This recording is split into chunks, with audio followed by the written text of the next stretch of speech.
Honorable Président de l'Assemblée nationale ici représenté, Honorable Président du Sénat ici représenté, Madame la Première ministre, chef du gouvernement, Monsieur le Président de la Cour constitutionnelle et Président du Conseil supérieur de la magistrature, honorables députés et sénateurs, Mesdames et Messieurs les membres du gouvernement, Messieurs les membres des institutions d'appui à la démocratie, Mesdames et Messieurs les membres du corps diplomatique et représentants des organisations internationales accréditées en République démocratique du Congo, Monsieur le gouverneur de la ville de Kinshasa, distingués invités, Mesdames et Messieurs, le 2 août 2023, je présidais, non sans émotion et chagrin, mais surtout avec détermination et résilience, les premières commémorations nationales du Génocauste, journée solennelle dédiée à la mémoire des dizaines de millions de Congolaises et Congolais victimes au cours des dernières décennies d'actes indescriptibles de barbarie et de cruauté. Ces actes, orchestrés par certaines puissances régionales et leurs complices internes, ont été motivés uniquement par leur obsession à exploiter illégalement et contre nos intérêts les ressources naturelles de notre pays, à occuper nos terres par la destruction ou la déportation forcée de certaines communautés locales dans le seul but de déstructurer notre identité nationale. Depuis lors, de Kisangani à Kinshasa et sur l'ensemble du territoire national, notre peuple s'est engagé avec détermination dans une démarche mémorielle, répondant ainsi à un devoir sacré de vérité et de justice. À l'approche des troisièmes commémorations prévues le 2 août 2025, il m'est apparu indispensable d'inscrire durablement dans notre mémoire collective, en tant que nation et en tant que peuple, cette tragédie injustement imposée à notre pays dans l'indifférence coupable de la communauté internationale.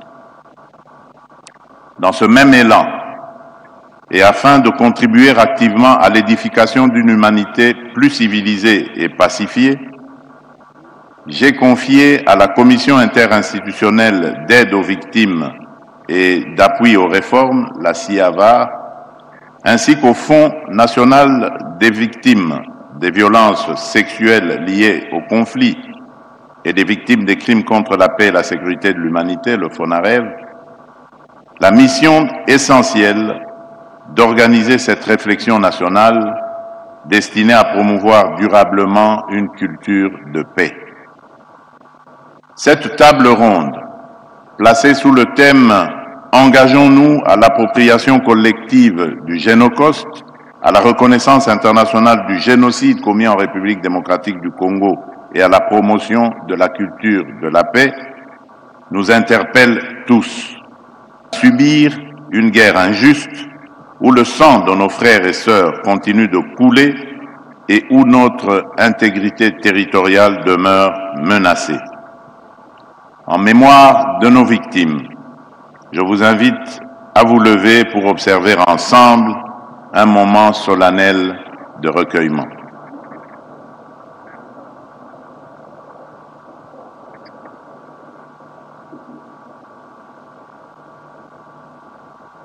Je vous remercie.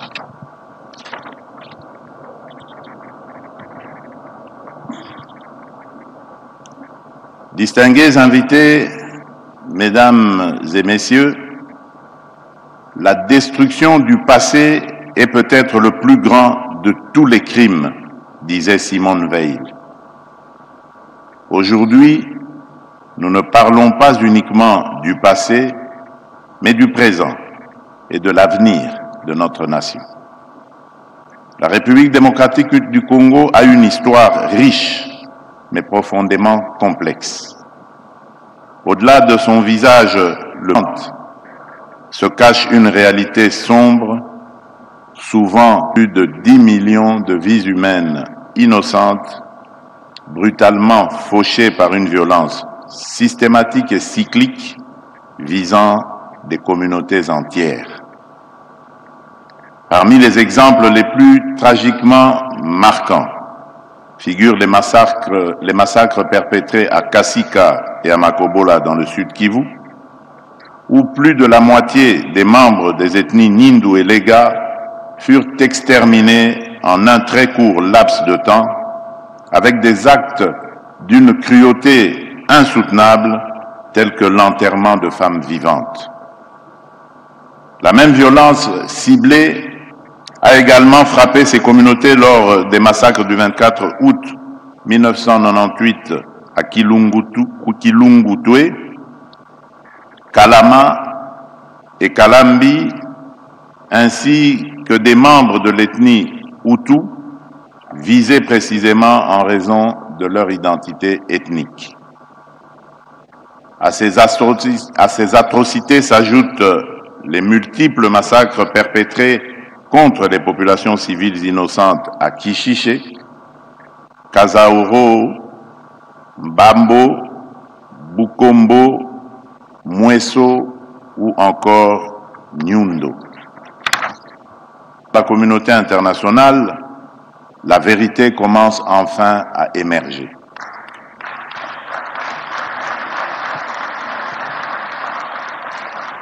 Divers rapports détaillés des Nations Unies, incontestables, ont clairement établi la réalité d'innombrables crimes et des violations massives des droits humains et du droit international humanitaire commis depuis 1993 sur le sol congolais.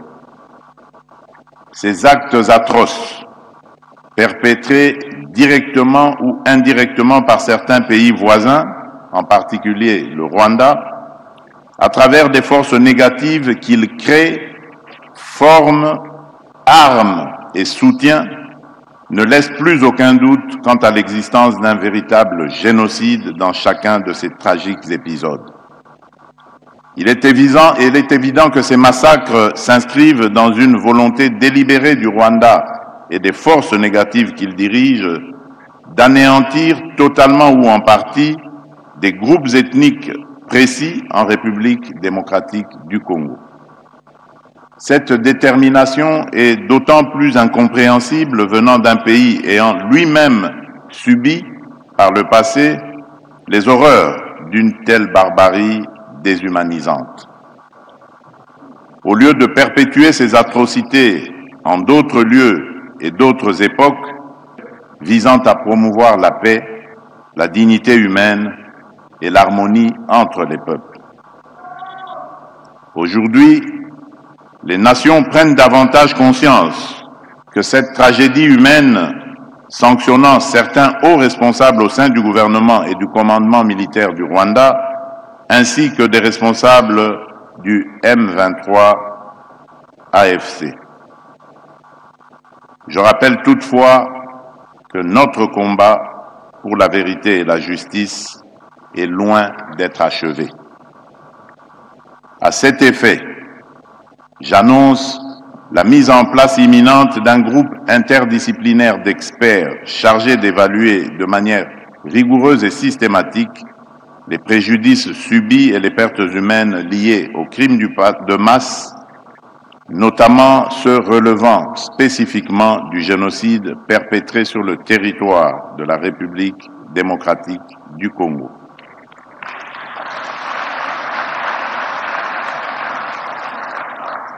Distingués invités, mesdames et messieurs, cette table ronde doit nous permettre non seulement de témoigner, mais surtout de construire ensemble une stratégie nationale efficace pour obtenir la reconnaissance internationale du génocide commis sous notre sol et pour consolider durablement la paix dans notre pays.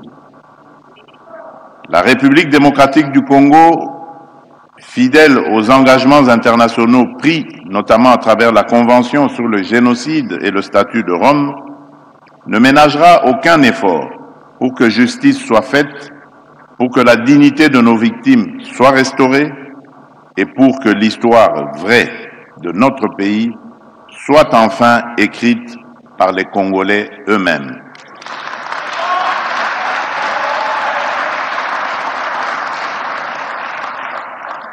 Mes chers compatriotes, notre marche vers la vérité et la paix est semée d'embûches politiques, diplomatiques et idéologiques. Mais elle est nécessaire et irréversible. Elle est portée par la résilience d'un peuple déterminé à triompher des ténèbres pour bâtir un avenir de paix, de justice et de dignité. Et nous devons tous y travailler.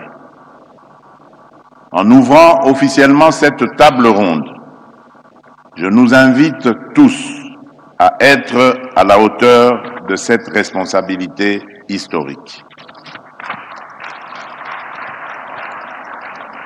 Puisse la lumière de l'espoir éclairer à nouveau nos vies meurtries et que la paix et la justice guident nos pas sur le chemin de la guérison parce que c'est encore possible.